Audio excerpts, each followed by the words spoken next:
രാവിലെ കിച്ചണിലേക്ക് പോകാൻ വന്ന എന്നെ മിക്കി ഇവിടെ തടഞ്ഞു നിർത്തി വിളിക്കുക കേട്ടോ. മിക്കിയുടെ കൂടെ കളിക്കാൻ വേണ്ടിയിട്ടാണ് മിക്കിയെ വിളിക്കുന്നത്. മിക്കിയുടെ കൂടെ ജസ്റ്റ് ഒന്ന് സംസാരിച്ചതിന് ശേഷം ഞാൻ നേരെ ഇങ്ങ് കിച്ചണിലോട്ട് വന്നിട്ടുണ്ട്. ഇനി ബ്രേക്ക്ഫാസ്റ്റും കാര്യം എല്ലാം ഒന്നേന്ന് ഉണ്ടാക്കി തുടങ്ങണം. ഒന്നും ഉണ്ടാക്കിയിട്ടില്ല. ഇപ്പോൾ സ്കൂളിൽ പോകണ്ടാത്തത് കൊണ്ട് ആ ഒരു സമാധാനത്തിലാണ് കേട്ടോ നിൽക്കുന്നത്. പിന്നെ ഇത് ഇന്നലെ രാത്രിയെ തിളപ്പിച്ച് വെച്ചിരുന്ന വെള്ളമാണ്. അതൊഴിച്ച് കുപ്പിയിലോട്ട് മാറ്റി വെച്ചതിന് ശേഷം രാത്രി അകിൽ വന്നപ്പം കുറച്ച് വെജിറ്റബിൾസ് മേടിച്ചുകൊണ്ട് വന്നായിരുന്നു. അത് രാത്രി ഒത്തിരി ലേറ്റ് ആയതുകൊണ്ട് എനിക്ക് അങ്ങ് ഉറക്കം വന്നുകൊണ്ട് എടുത്ത് വെച്ചിട്ടില്ലായിരുന്നു കേട്ടോ. അത് രാവിലെ ഞാൻ അങ്ങ് എടുത്ത് മാറ്റി വെക്കാമെന്ന് വിചാരിച്ചു. ഇല്ലെങ്കിൽ അതിനകത്ത് തക്കാളിയും മുളകും ഒക്കെ ഇരുന്ന് ചീത്തയായിപ്പോൾ അങ്ങനെ അതൊക്കെ അങ്ങോട്ട് ഒന്ന് അറേഞ്ച് ചെയ്ത് വെക്കുന്ന ഇടയ്ക്ക് കേട്ടോ ആരും എഴുന്നേറ്റ് വന്നത്. ചായയൊക്കെ ഇട്ടോന്ന് അറിയാൻ വേണ്ടിയിട്ട് നേരെ ഇങ്ങ് കിച്ചണിലേക്ക് വന്നതായിരുന്നു. അപ്പം ചായ ഒന്നും ഇട്ടിട്ടില്ലായിരുന്നു. അപ്പം ഞാൻ നേരെ ചായ ഇടാനായിട്ട് പോയി. അപ്പം അഖിൽ നേരത്തെ പോയായിരുന്നു കേട്ടോ. അതുകൊണ്ട് അഖിലിൽ ഇന്ന് ചായ വേണ്ട, എനിക്കും ആരുവിനും ആദിക്കും വേണ്ടിയിട്ട് മാത്രം ഇട്ടാൽ മതി. അങ്ങനെ ഞങ്ങൾക്ക് 3 പേർക്കുള്ള ചായയ്ക്കും വെള്ളം വെച്ചിട്ട് ഞാൻ നേരെ കുടിക്കാനുള്ള വെള്ളവും തിളപ്പിക്കാനായിട്ട് വെച്ചിട്ടോ. മറ്റേ തണുത്ത വെള്ളം എല്ലാം ഒഴിച്ച് നേരെ ജഗ്ഗിൽ വെച്ചേക്കുകയാണ്. അത് ഞാൻ രാത്രി അങ്ങ് തിളപ്പിച്ച് വെക്കുന്ന കാര്യം എന്ന് വെച്ചാൽ ആരും ആദ്യമൊക്കെ സ്കൂളിൽ പോകുമ്പോൾ ഞാൻ ഇതേ കണക്കാണ് ചെയ്യുന്നത്. രാത്രി കിടക്കുന്നതിന് മുമ്പേ അങ്ങ് ഒരു പാത്രം നിറയെ തിളപ്പിച്ച് വെച്ചാൽ രാവിലെ ആകുമ്പോഴത്തേക്ക് അവർക്ക് കൊടുത്തു വിടുന്ന സമയത്ത് അതൊരു ഇളം ചൂടായിട്ടിരിക്കും. അപ്പോൾ ആ ശീലം ഞാനങ്ങ് കണ്ടിന്യൂ ചെയ്ത് കൂടെ കൊണ്ടുപോവുകയാണ് കേട്ടോ. അത് ഇതുവരെ മാറിയിട്ടില്ല. അപ്പോഴത്തേക്ക് ചായയൊക്കെ റെഡി ആയിട്ടുണ്ട്.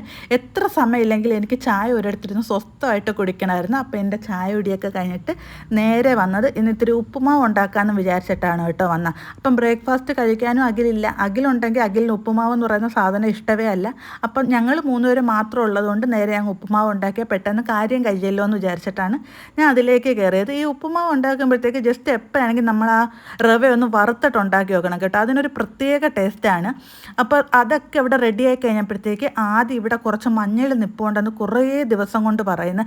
എനിക്ക് പിച്ചി എടുക്കാനൊന്നും സമയം കിട്ടാൻ ഇന്ന് അവൾ തന്നെ അത് കത്തിയൊക്കെ ആയിട്ട് ഇറങ്ങിയിട്ടുണ്ടായിരുന്നു കേട്ടോ. കിളച്ചൊക്കെ എടുത്ത് റെഡിയാക്കിയിട്ട് അത് കഴുകി എടുക്കുകയാണ് കേട്ടോ. അപ്പോൾ ഞാൻ ഇതുവരെ എങ്ങനെ ഇത് ഉണക്കുകയോ എടുക്കുകയോ ഒന്നും ചെയ്തിട്ടില്ല. എനിക്ക് അറിയത്തതുമില്ല ഇത് എന്തുവാണ്, ഇത് കറിക്ക് എടുക്കാവുന്നതാണോ അതോ ഇതിന് നമ്മൾ മുഖത്തൊക്കെ ഇടുന്നതാണോ ഒന്നും അറിയത്തില്ല. എന്നാൽ യൂട്യൂബ് നോക്കിയപ്പം കുറേ വീഡിയോകൾ കണ്ട് അങ്ങനെ അത് സെപ്പറേറ്റ് ചെയ്ത് എടുക്കാമെന്ന് വിചാരിച്ചിട്ടോ. വലിയ പീസ് വേറെയും ചെറിയ പീസ് വേറെ ആക്കാനായിട്ട് അങ്ങനെ ആ പണി ആരുവിനെ ഏൽപ്പിച്ചിട്ട് 2 വെള്ളത്തിലായിട്ട് ഇതിങ്ങനെ പുഴുങ്ങി എടുക്കണമെന്ന്. എന്നിട്ട് നമ്മളിത് വെയിലത്ത് വെച്ച് ഉണക്കുകയാണ് ചെയ്യുന്നത്. എന്തായാലും അതിങ്ങനെ ചെറിയ കഷ്ണം ഒരു പാത്രത്തിലും വലിയ കഷ്ണം വേറൊരു പാത്രത്തിലും ഇട്ട് പുഴുങ്ങാനായിട്ട് വെച്ചിട്ടുണ്ട് കേട്ടോ. എന്തായാലും ഉണക്കി എടുത്തിട്ട് നോക്കാം എന്താവുന്നെന്ന്. യൂട്യൂബിൽ കണ്ട ആ ഒരു ഒറ്റ ഇത് വെച്ചിട്ടാണ് കേട്ടോ അതിന് വേണ്ടിയിട്ട് കയറിയിരിക്കുന്നത്. ഈ സമയമൊക്കെ കഴിഞ്ഞപ്പോഴത്തേക്ക് അഖിൽ വന്നായിരുന്നു കേട്ടോ. അപ്പോൾ ഇവിടെ ഇങ്ങനെ ഈ ബ്ലാത്തിക്ക പഴുത്ത് നിൽപ്പുണ്ട്. എല്ലായിടും ഇതിന് ബ്ലാത്തിക്കാണെന്നോ പറയുന്നതെന്ന് എനിക്ക് അറിയത്തില്ല.